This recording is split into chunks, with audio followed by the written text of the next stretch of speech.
오늘 저는 성령의 열매로 예수를 닮다는 제목으로 말씀의 은혜를 나누고자 해요. 성숙함은 지식이 아니라 향기로 나타납니다. 어떤 향기를 내느냐에 따라서 성숙도를 알려주죠. 나는 성경을 많이 알아. 나는 제자 훈련을 많이 받았어. 또 나는 봉사를 많이 해. 그러면 저분 참 믿음이 좋다. 신앙심이 깊다라고 말할 수 있어요. 맞습니다. 그럴 수 있어요. 그런데 아닐 수도 있어요. 그러니까 우리가 성경을 많이 읽었다고 해서 봉사를 많이 한다고 해서 믿음이 좋다 이렇게 착각하면 안 되는 거예요. 그럼 뭐가 기준이 되어야 하는가? 어떠함으로 우리의 신앙이 좋다 아니면 신앙이 깊다라고 말할 수 있느냐는 거죠. 자, 마태복음 7장 16절인데 읽어보겠습니다. 그들의 열매로 그들을 알지니 가시나무에서 포도를 또는 엉겅퀴에서 무화과 따겠느냐. 아멘. 열매로 그 사람을 안다는 거예요. 그 사람이 어디에 뿌리를 내렸고 얼마큼 성경을 읽었고 얼마만큼 봉사를 하고 있는 모든 것들은 그분이 맺어가고 있는 열매가 무엇이냐에 따라서 정말 믿음이 있는지 정말 믿음이 깊은지를 볼 수 있는 거죠. 그리스도인은 얼마나 많이 아는가 보다 얼마나 많이 닮아가느냐가 중요해요. 누구를 닮아가야 될까요? 맞아요. 예수님이에요. 어떠한 누군가를 닮아간다고 해서 사람의 어떤 모습도 우리가 존경하고 공경하니까 닮아갈 수 있겠죠. 근데 우리의 궁극적인 목적은 결국은 예수 그리스도여야 합니다. 예수님이 이렇게 말씀하셨어요. 요한복음 13장 17절 읽어보겠습니다. 너희가 이것을 알고 행하면 복이 있으리라. 아멘. 너희가 이것을 알고 뭐 하면 복이 있대요? 행하면. 그러니까 우리가 많이 안다고 해서 성경을 많이 읽었다고 해서 성경을 많이 갖고 있다고 해서 내가 위대한 사람이 아니라 복이 있는 게 아니라 많이 알면 그만큼 행동으로 옮길 때 복이 있다는 거예요. 그렇게 열심히 행하다 보면 열매가 맺혀지게 되겠죠. 지식은 머리를 채우지만 성령의 열매는 인격을 빚습니다. 우리가 함께 살아가는 사람들에 대해서 말할 때가 있어요. 저분 참 성격이 좋아. 저분 참 얼굴만 이쁜 줄 알았는데 마음도 너무 곱고 너무 본받고 싶어. 이런 분들이 있어요. 근데 반대로 어떤 분들은 예수님 믿은 지 오래됐다는데 성경을 몇 독이나 했다고 자랑하고 필사를 얼마나 했다고 자랑하던데 왜 성품이 저러시지?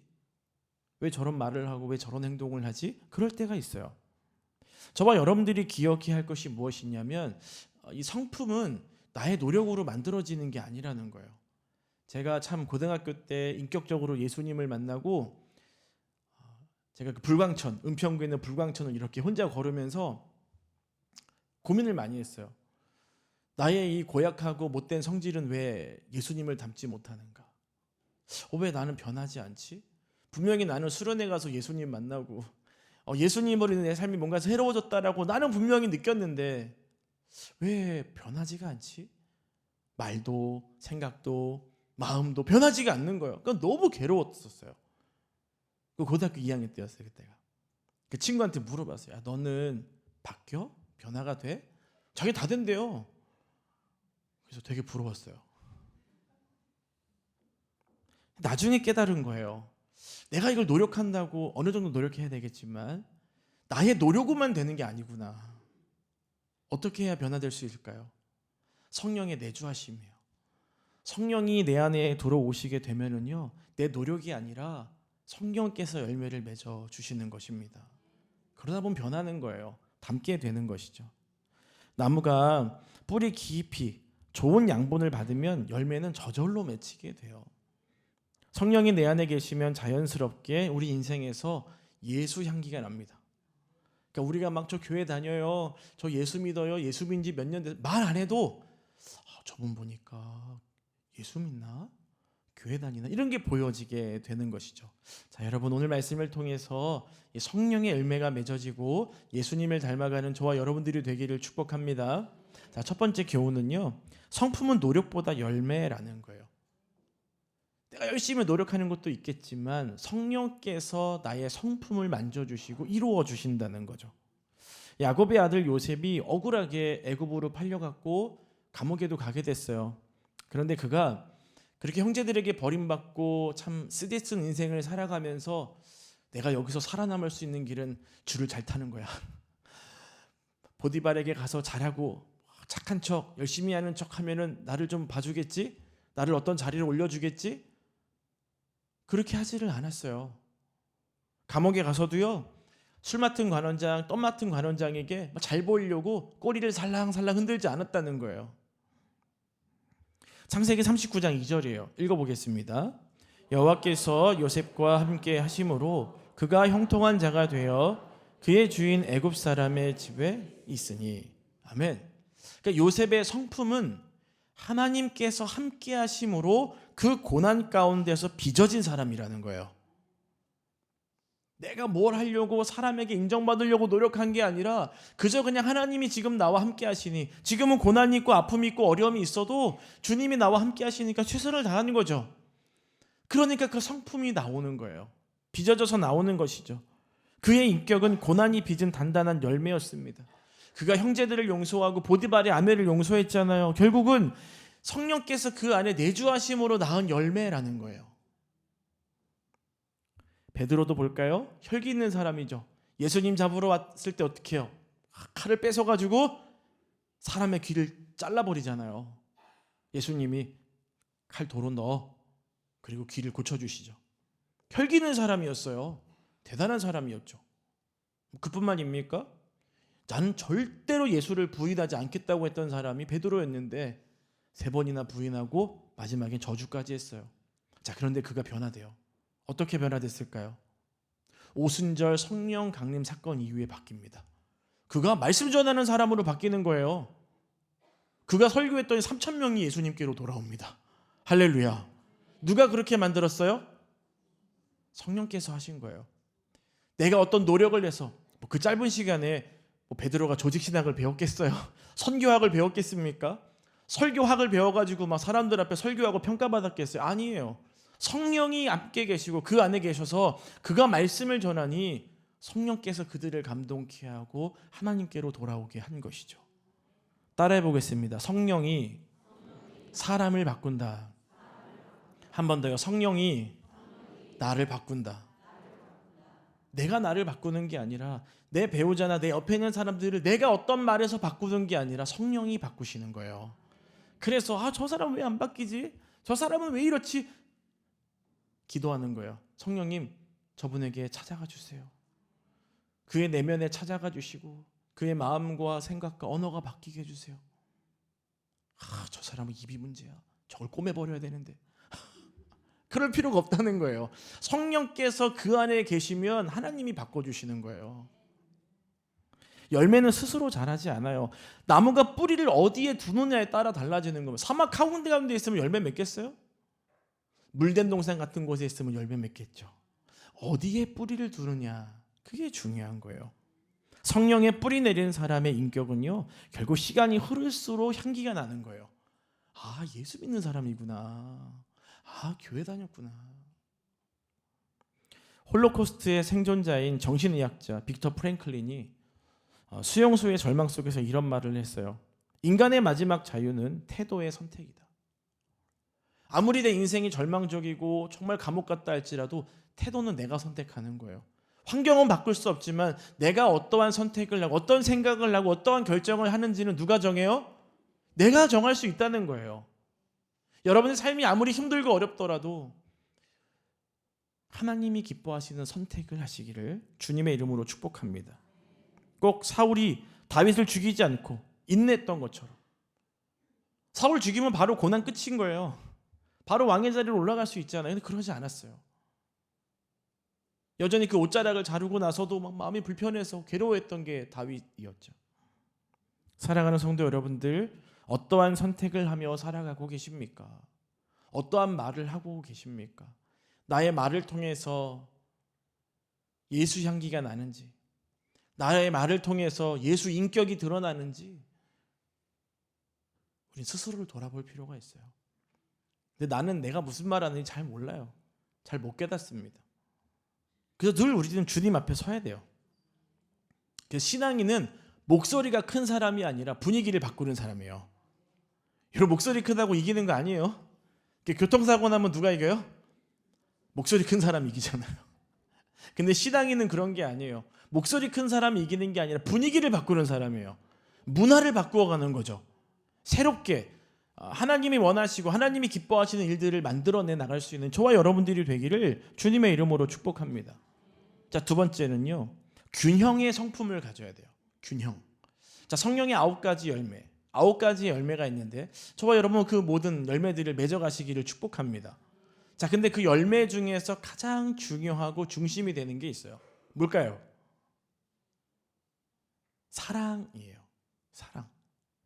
자, 골로새서 말씀인데 3장 14절 읽어보겠습니다. 이 모든 것 위에 사랑을 더하라. 이는 온전하게 맺는 띠니라. 아멘. 사랑 없는 화평은 거짓 평화가 돼요. 절제 없는 사랑은 방종이 됩니다. 성령의 사람은 사랑과 화평, 절제의 균형 속에 예수님의 인격을 닮아가게 되는 거예요. 아무렇게나 하는 게 아니라는 거예요. 예수님의 인격은 어느 한 곳으로 치우치지를 않으셨었어요. 죄는 미워하셨지만 죄인은 긍휼히 여기셨어요.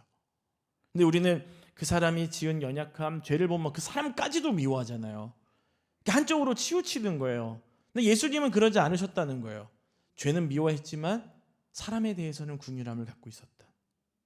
요한복음 8장에 보면은요, 가늠한 여인이 등장을 해요. 그때 이제 바리새인과 서기관들이 야, 돌로 쳐 죽이자. 왜요? 모세 율법이 나 있으니까. 가늠한 여인은 돌로 쳐 죽여도 됐거든요. 현장에서 발견됐기 때문에 사람들이 막 돌을 들었어요. 그때 누가 나타납니까? 예수님이 짠하고 나타나세요. 사람들이 손에 돌을 들고 있었어요. 그때 예수님이 하시는 말씀이 죄 없는 자가 먼저 돌로 쳐라. 그리고 땅에 글씨를 쓰기 시작하시죠. 시간이 흐르는데요, 사람들이 하나둘씩 떠나가기 시작을 해요. 여러분, 누가 먼저 떠나갔을까요? 그 자리에 있던 사람들 중에 누가 제일 먼저 갔을까요? 생각해 보셨어요? 자, 요한복음 8장 9절이에요. 읽어보겠습니다. 그들이 이 말씀을 듣고 양심의 가책을 느껴 어른으로 시작하여 젊은이까지 하나씩 하나씩 나가고 오직 예수와 그 가운데에 섰는 여자만 남았더라. 아멘. 누가 제일 먼저 갔대요? 어른이요, 어른. 왜 어른이 제일 먼저 갔을까요? 양심의 가책을 느껴서요. 그래도 이브 땐 그러시더라고요. 죄를 많이 지어서. 그 자리에서 나이가 많다고 죄를 많이 지은 건 아닙니다. 오해하지 마세요.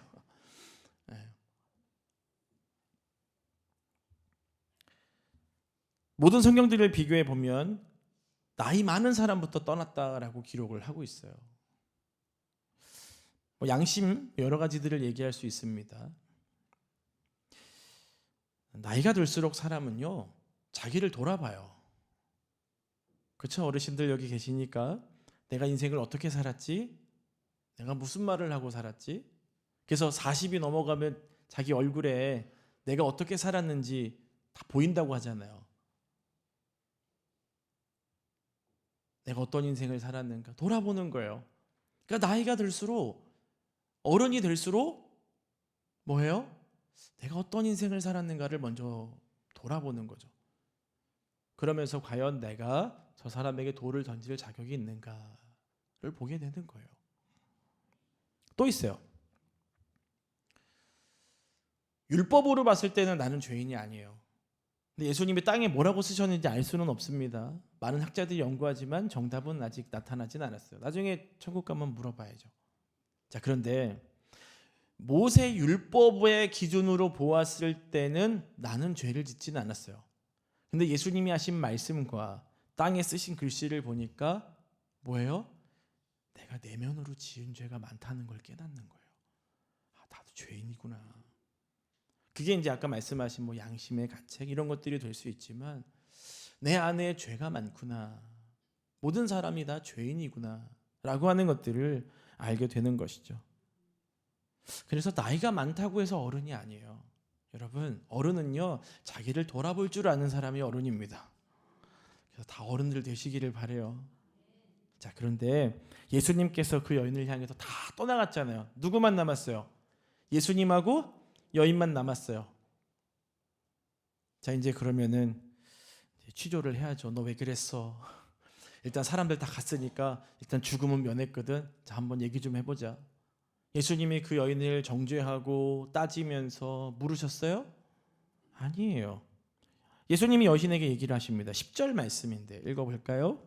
예수께서 일어나사 여자 외에 아무도 없는 것을 보시고 이르시되 여자여, 너를 고발하던 그들이 어디 있느냐? 너를 정죄한 자가 없느냐? 아멘. 다 어디 갔어? 너 좀 전에 다 돌들어서 죽이려고 그랬는데 다 어디 갔어? 너 그거는 기억해야 돼. 간음은 죄야.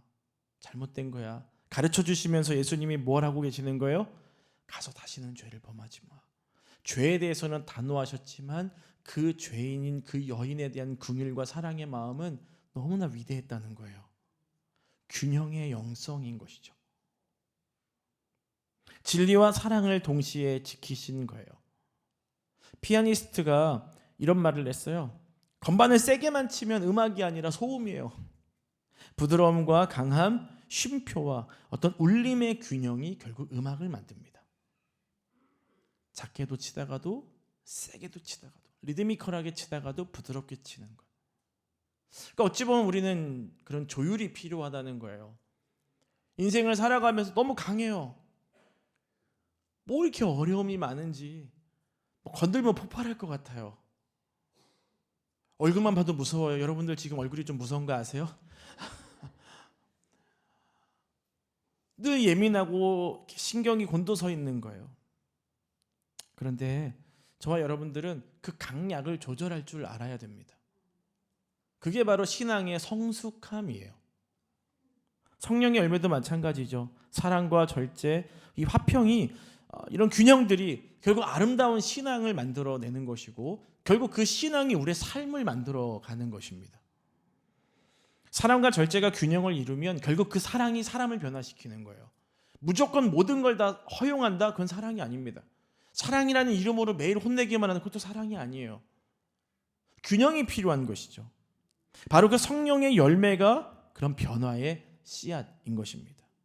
자, 바울이 고린도 교회를 향해서 이런 말을 했거든요. 자, 고린도전서 16장 14절이에요. 읽어보겠습니다. 너희 모든 일을 사랑으로 행하라. 아멘. 바울이 얘기한 거예요. 사랑으로 행해라. 고린도 교회는요, 은사가 많은 교회였어요. 얼마나 은사가 많은지 칭찬할 게 너무 많은 교회였던 거예요. 근데 바울이 말하는 거예요. 모든 거에 사랑을 더하래요. 왜 그랬을까요? 사랑 없이 행하면 울리는 꽹과리 같은 거예요. 여러분, 꽹과리 막 옆에다 대고 막 한다고 생각해 보세요. 너무 시끄럽잖아요. 그걸 아름답게 연주하면 음악이 되지만 막 두들기면 소음이 되는 거거든요. 그러니까 사랑 없이 수많은 은사들을 행하는 것은 결국 많은 사람들에게 덕을 세우지 못한다는 걸 말해주고 있는 거예요. 저와 여러분들은 그 어떤 불합리하고 어려운 상황 속에서 이기려고 하는 사람이 아니라 살리는 사람이 되어야 해요. 자, 한번 따라해 보겠습니다. 살리는 사람이 되자. 옆에 분들하고 인사하세요. 저 이겨먹으려고 하지 마세요. 우리는 막 자꾸 이겨먹으려고 그래요. 막 이기려고 그래요. 근데 그게 중요한 게 아니라 저와 여러분들이 해야 할 일은 살리는 사람이 되어야 돼요. 남도 살리고 나도 살아야 되는 것이죠. 우리가 막 그 세상이 워낙 너무 살기 힘들고 어려우니까 막 피곤하잖아요. 이 일을 하는 것, 뭐 사업이든 회사를 다니는 것이든 이 일하는 거에 대한 엄청난 스트레스가 많아요, 사실은. 일을 하다 보니까 어려운 거예요. 그러니까 교회 안에서도 일을 하다 보니까 부딪히는 거예요. 일. 그리고 나랑 의견이 안 맞고 어쩌다 보니까 자꾸 부딪히는 거죠. 여러분, 직장에서 얼마나 스트레스가 많습니까? 이게 내 생계랑 연관이 안 돼 있으면 진짜 한번 들이받고 싶잖아요. 여긴 다 성도님들 마음밭이 좋으시군요. 언제든지 막 사표 내고 싶잖아요. 안 그러세요? 저 옛날에 직장 다닐 때 마음의 사표. 언젠간 그만두리라. 직장 생활이 녹록지가 않은 거죠. 너무 힘든 거예요. 상사는 상사대로 힘들고 동기는 동기대로 힘들고 후배들은 후배들대로 힘들고 막 쉽지가 않아요. 근데 거기서 내 마음대로 못 하는 거예요. 제가 이번에 노회 갈 때 목사님들하고 갈 때요, 저희 교회 차를 가져갔거든요. 왜냐하면 저희는 속도 제한이 없었어요. 목사님들이 저희 교회 차를 운전하면서 미소가. 그때 한 깨달은 게 있어요. 왜 그럴까 봤더니 교회에서 목회할 때도 성도님들이 이거 하지 말자 저거 하지 말자 이런 게 스트레스. 근데 운전할 때도 보니까 속도를 내고 싶은데 속도가 안 나가는 거예요. 근데 저희 교회 차를 딱 운전하니까 속도가 밟는 대로 나가는 거예요. 130, 150. 행복하시대. 계속 하시라 그랬어. 단 범칙금은 알아서 내라고. 내가 이것을 자유자재로 움직일 수 있다는 것이 얼마나 행복한 거예요. 사람에게는 좋은 거잖아요. 근데 뭔가 가둬져 있고 막혀 있으면 답답한 거예요. 속이 터지는 거죠. 그러니까 좋은 결과물이 나오지를 못하는 거죠. 그래서 직장에서 그렇게 있다 보니까 집에 와서 뭐 해요? 남자분들은 리모컨이 제일 좋죠. 누르는 족족 채널이 옮겨가잖아요. 옛날 아버지들은 참 손도 있는데 발도 있는데 물 가져와. 리모컨 가져와. 근데 밖에서는 말 못하는 걸 집에 와서 한 적이 참 많았어요. 저희 아버지가 대표적이었죠. 밖에서 그냥 한 소리도 못하고 석상에서 술 드시고 들어와가지고 자식들만 쥐잡듯이 잡는 거예요. 본인 앞에 와서 무릎 꿇게 하고 3시간 4시간 동안 무릎 꿇게 하면서 막 쏟아붓는 거예요. 하지 못했던 말들. 내가 이 얘기를 왜 듣고 있어야 되지? 엄청난 상처. 자녀들에게 상처의 대물림이 되는 거예요. 여러분, 제가 이 문제를 해결하려고 얼마나 애썼는지 모릅니다. 하나님 앞에 엎드리고 기도하고. 저와 여러분들은 혹시 그렇게 살고 있지는 않습니까? 뭔가 세상에서 내가 마음대로 안 되니까 가족들은 편하잖아요. 배우자에게, 부모에게, 자녀들에게. 저와 여러분들은 부모의 권위를 물려주기보다는 평안을 물려주는 사람이 되어야 해요. 화평의 열매는요, 훈계보다 오래 갑니다. 저희 집에도 좀 일이 하나 있었어요. 뭐 큰 일은 아닌데 저희가 세미나 가 있는 동안 저희 아들이 혼자 한강을 갔다 왔대요. 근데 몰랐어요. 근데 이제 그걸 가지고 제 아내가 좀 이렇게 아이를 얘기를 했는데 말도 없이 다녀온 거니까 중학생이. 그래서 제가 다 이렇게 보고 있다 나중에 한마디 했어요. 이번에 저희가 세미나 할 때 목사님들이 구두 주걱을 저한테 다이소에서 3,000원짜리 선물 줬는데 이만한 거예요. 그래서 제 아내한테 그랬어요. 여보, 이거 한번 들고 들어갔다 와. 그랬더니 안 된다고. 조용히 들어가서 그냥 얘기했어요. 얘기하면서 풀고 얘기해주고. 그러다 나중에 너 좀 정리되면 엄마랑 가서 좀 얘기 좀 해. 그러고 나왔어요. 얼마든지 할 수 있죠. 자식이 엄마한테 아니면 뭐 부모님 너 이 자식 이럴 수 있단 말이에요. 근데 그게 아닌 거예요. 얘기하면 본인들이 잘못한 거 본인들도 더 잘 알아요. 그러니까 여러분들 너무 이렇게 공포나 압박, 제가 다 잘하는 건 아닙니다. 저도 옛날엔 참 좀 성질이 좀 그랬어요. 저도 배워가는 거예요. 알아가는 것이죠. 그래서 왜 갔다 왔니? 그랬더니 좀 답답했대요. 중학교 2학년도 인생이 답답할 수 있구나. 3학년도 그래. 갈 수 있죠. 근데 얘기 안 하고 간 게 잘못이니까.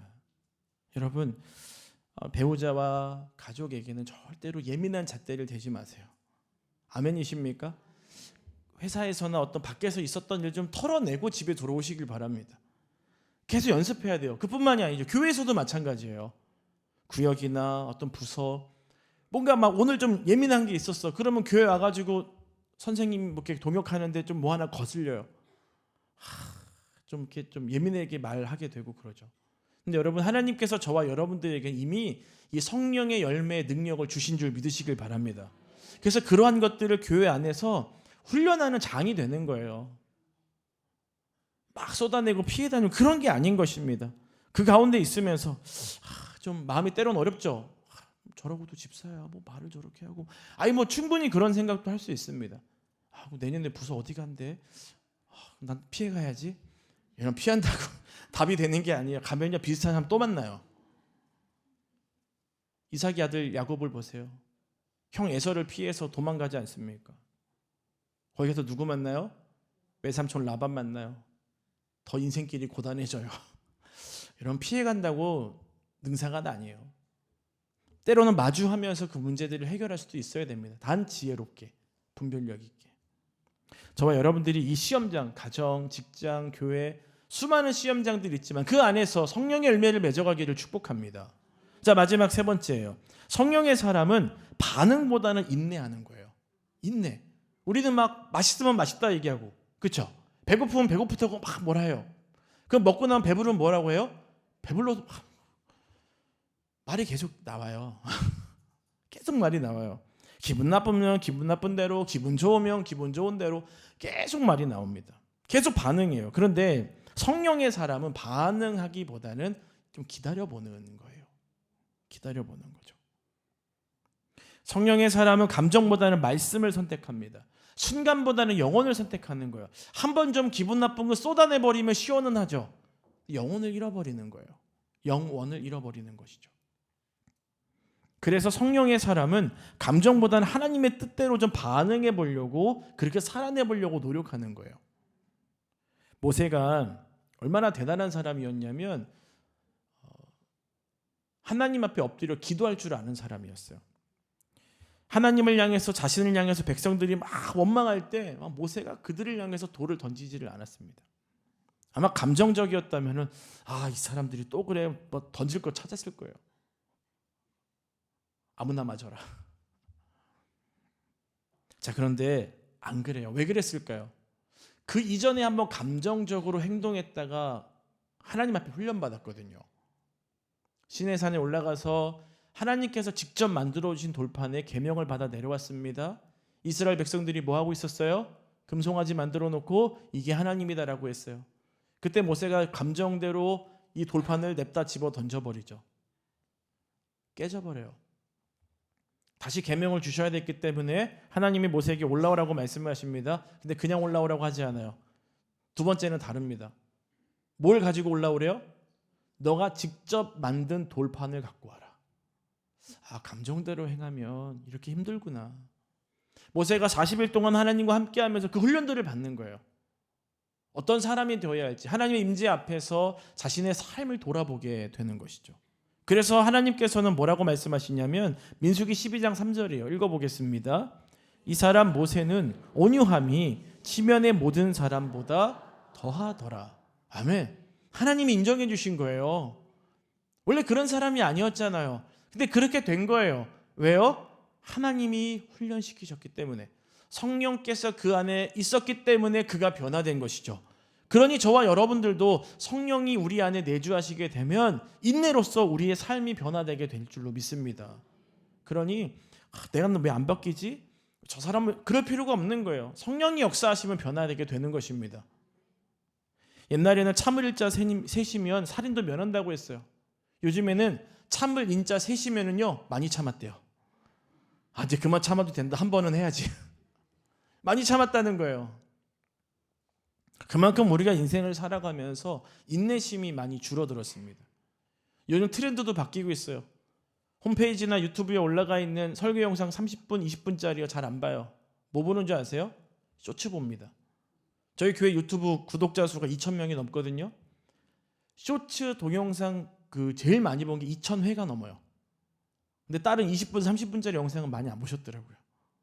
역시 짧게 은혜를 받으려고 1분 안에, 은혜도 빨리 받자. 1분 안에. 아이들이 영상 볼 때 그냥 봅니까? 1배속이 아니에요. 1.6배속, 1.2배속 빨리 봐요. 아니면 넘겨봐요. 왜요? 빨리 보려고. 과정이 중요한 게 결과예요. 나 그거 봤어. 대화하고 어떠한 걸 이루려고. 여러분, 그 영상이나 그 영화를 만든, 그 드라마를 만든 분의 의도를 이렇게 넘겨버리지 마세요. 다 의도가 있는 거잖아요. 저와 여러분들은 인내할 수 있어야 돼요. 스데반 집사님이 돌에 맞아 죽어가면서 이렇게 말씀하셨거든요. 자, 사도행전 7장 60절 읽어보겠습니다. 무릎을 꿇고 크게 불러 이르되 주여 이 죄를 그들에게 돌리지 마옵소서. 이 말을 하고 자니라. 아멘. 스데반 집사님이 돌에 맞아 죽어가면서 자기에게 돌을 던진 사람들을 용서해주고 있는데요, 이건 그냥 용서가 아니에요. 그가 그냥 할 수 있는 용서가 아니에요. 성령께서 그 안에 계셨기 때문에 용서할 수 있었던 것입니다. 여러분도 막 마음에 용서가 안 되는 사람들이 있잖아요. 각자만이 갖고 있는 대상이 있을 거예요. 정말 용서가 안 돼. 나한테 너무 큰 아픔을 줬어. 생각하면 할수록 화가 나고 속이 상하고 막 아픈 거예요. 근데 그를 어떻게 용서할 수 있는가? 내 힘으로 안 됩니다. 성령께서 내 안에 오셔서 용서할 수 있게 해주셔야 돼요.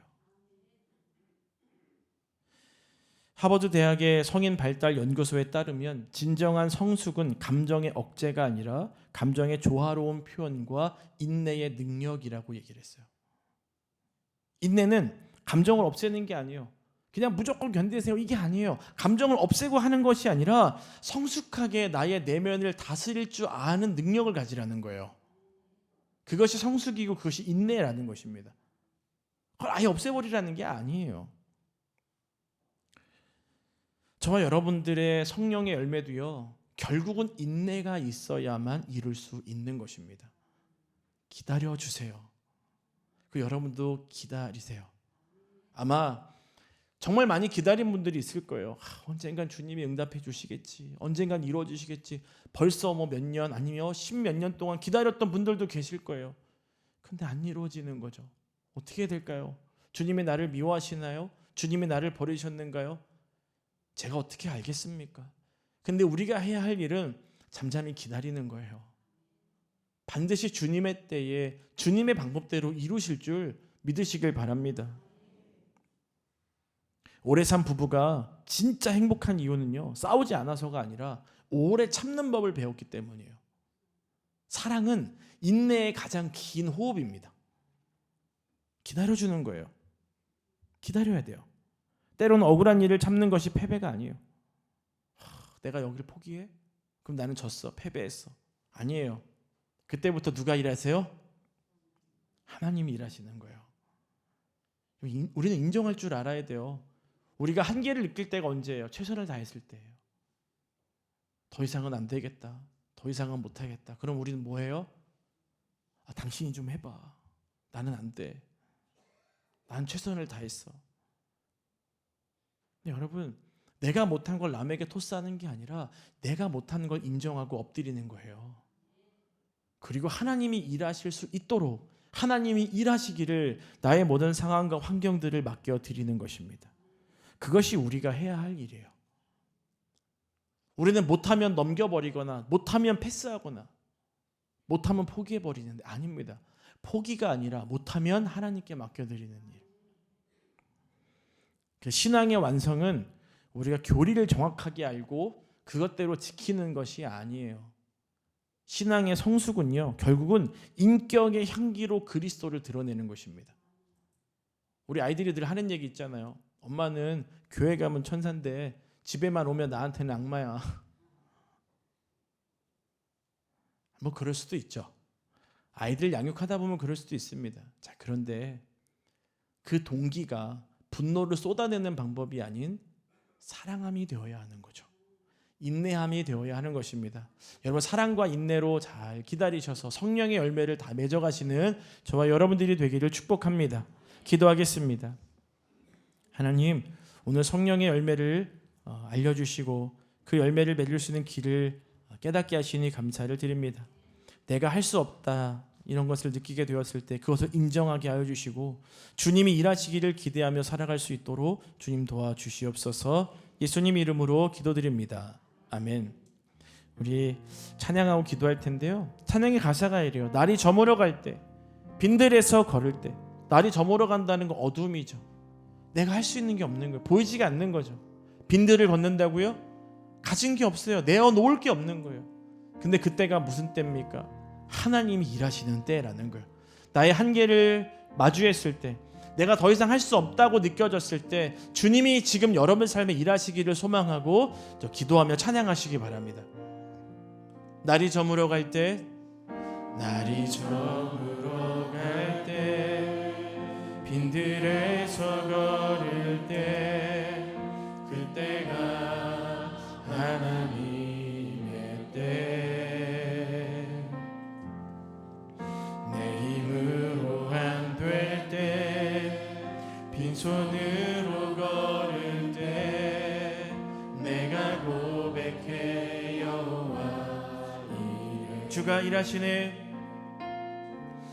주가 일하시네. 주가 일하시네.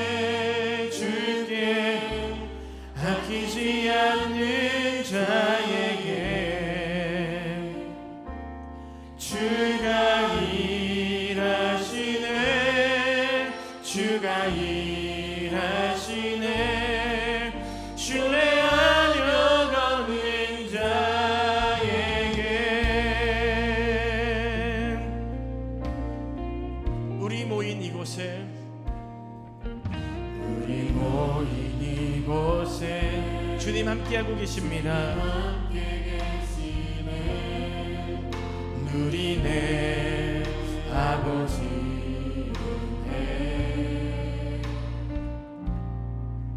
적은 떡과 물고기 내 모든 걸 드릴 때 내가 고백해 여호와 이래. 주가 일하시네. 주가 일하시네. 주가 일하시네. 주께 아끼지 않는 자에게 주가 일하시네. 주가 일하시네. 신뢰하며 걷는 자 주가 일하시네. 주가 일하시네. 주가 일하시네. 주께 아끼지 않는 자에게